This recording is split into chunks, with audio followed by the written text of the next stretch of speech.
Hakan ne ya sa al'ummar da ke cikin ƙauyen Rano hankalinsu ya tashi, sannan kuma hankalinsu ya fita daga jikinsu, saboda sun tabbatar da kisan da suka yi wa wannan DPO ɗin, sun tabbatar jinin DPO nan ba zai zuba ƙasa banza ba.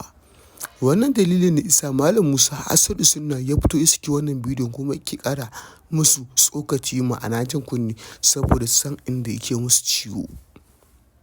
To masu saurare, idan yanzu kuka shigo tasha mai albarka, ku ci gaba da yi mana subscribing, hana ku danna mana alamar ƙararrawa da zarar mun ɗora, domin tashar nan mai albarka ta ku ci.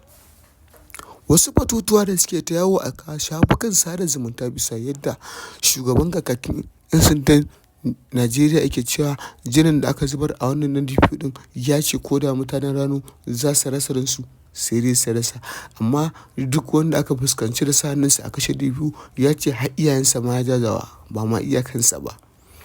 Wannan dalilin ne yasa mutanen da suke ƙauyen Rano wasu suka shiga uku bisa yadda suka ji yadda aka yi wannan announcement ɗin mai zafi.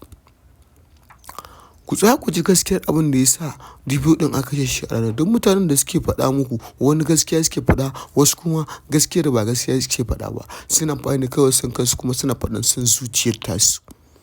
Wannan dalilin ne isa muka ce za mu fallasa muku gaskiya, kuma za mu tuna muku asiri akan mutuwar DPO ɗin, bisa yadda DPO ɗin ya hallaka, aka rasa shi da rayuwarsa. Ashe DPO ɗin ba wai shi ya kashe wannan mutumin ba, kuma wannan zargin da ake masa akan hakan ba shi bane ba. Kawai ka san Bahaushe ya ce kowa akwai ƙarshensa, kuma nisan kwana haka yake. Bayan kashe DPO ɗin da ke garin Rano, ga bidiyon da Malam Musa Asadu Sunna, ɗalibi ga Sheikh Jafar, ya fito yake watsa wa duniya, saboda iya so ya fidda wasu daga zargin da ake musu, wasu kuma iya so a tabbatar da su suka kisan. Hakan ne sa Malam Musa Asadu Sunna, ɗalibi kuma shaƙiƙin malami wanda ya san doka kuma ya san mecece doka, yace to tunda an yi haka, yana ganin kar a kama 'yan babu ruwana. Hakan ne yasa ce to zai saka wa duniya bidiyo ta ji kuma ta gani. Malam Musa Asadu Sunna ya samu lambar yabo, sannan kuma wasu kuma sun zage shi daga gefe. Wanda suka zagi Malam Musa Asadu Sunna, wayanda abin ya shafa ne, wanda suka kashe DPO ne. Amma wayanda ba su kashe DPO ba, Malam Musa sun masa addu'a yadda ba ka tunani. Suke cewa Ubangiji Allah ƙara malanta, kuma Allah ya sa aje inda ake hankorin zuwa. Wannan addu'ar ta farantawa Malam Musa Asadu Sunna zuciya, bisa yadda ya ji ana masa addu'a ta ko ina da ina. Yake cewa gaskiya ne ya yadda a duniya akwai masoyi kuma akwai maƙiyi.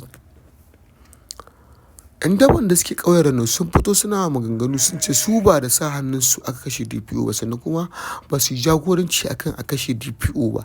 Kawai su abin da suka sani, sun ji an ce DPO ya kashe musu ɗan uwa, kuma sun ji an ce DPO ya kashe musu ɗan uwan ango.